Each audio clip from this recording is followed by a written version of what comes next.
नमस्कार दोस्तों, स्वागत है आपका अपने चैनल पे। जितने भी हमारे नियोजित शिक्षक हैं उनको सबको मेरी तरफ से प्रणाम है। देखिए, मैंने एक चीज हमेशा से शुरू से ही कही थी कि जितने भी नियोजित शिक्षक हैं आप लोगों को पहले तो घबराना नहीं है, ठीक है, क्योंकि जितनी भी आपकी नियुक्तियां हुई हैं वो संविधान के दायरे के अंतर्गत हुई हैं और कहीं भी किसी भी तरह से आप लोग संविधान के दायरा से बाहर नहीं हैं और आप लोगों की जो नियुक्तियां हैं, जो आप लोग ड्यूटी कर रहे हैं, वो आप लोग संवैधानिक तरीके से कर रहे हैं, ठीक है। तो मैंने कहा था परेशान होने की जरूरत नहीं है और बहुत बड़ी बड़ी खबर सामने निकल के आ रही है आप लोगों के लिए, नियोजित शिक्षकों के लिए।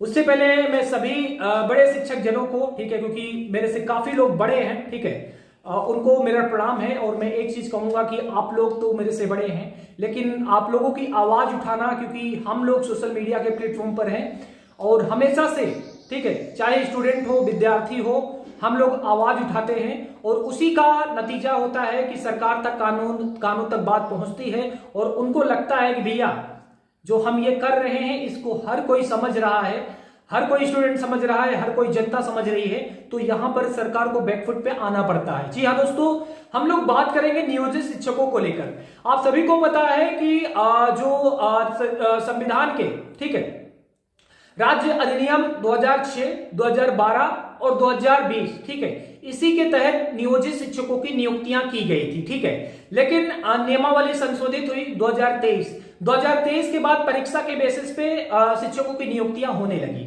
लेकिन संविधान की कई धाराएं ऐसी हैं जिसमें ये मेंशन किया गया है कि आपके अधिकारों का ना तो राज्य सरकार को ना फिर केंद्र सरकार को अधिकार है कि वो आपके अधिकारों का हनन करे, ठीक है। आर्टिकल 14, 20 और 21 ये हमें सुरक्षा प्रदान करता है कि हम लोग अपने अधिकारों को सुरक्षित रख सकते हैं, ठीक है।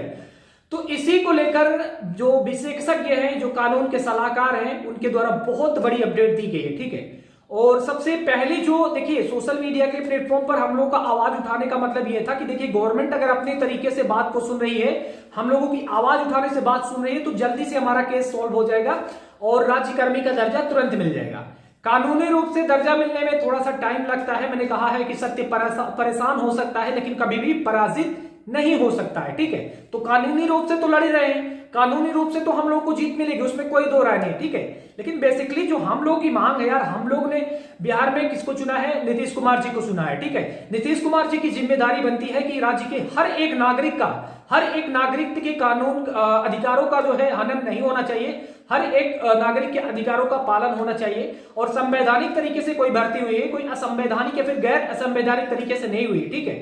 तो इसी को लेकर हम चर्चा करने वाले हैं, ठीक है। देखिए, सबसे पहले जितने भी एडवोकेट थे मेरे संपर्क में और जितने भी विधि के सलाहकार थे, मैंने उनसे संपर्क किया, तो उन्होंने बेसिकली 2006, 2012 और 2020 की संविधान की जो कह सकते हैं अधिनियम की धारा है उसको मेंशन किया और कहा कि 343 जी के तहत जो नियुक्तियां हुई हैं उसमें हर एक आदमी को राइट्स है, वो कंटिन्यू बना रहेगा और राज्य सरकार अगर उन्हें हटा भी देती है तो हाई कोर्ट के माध्यम से उनको दोबारा से नियुक्ति, राज्यकर्मी का दर्जा यहां पर बिहार सरकार को देना पड़ेगा, ठीक है।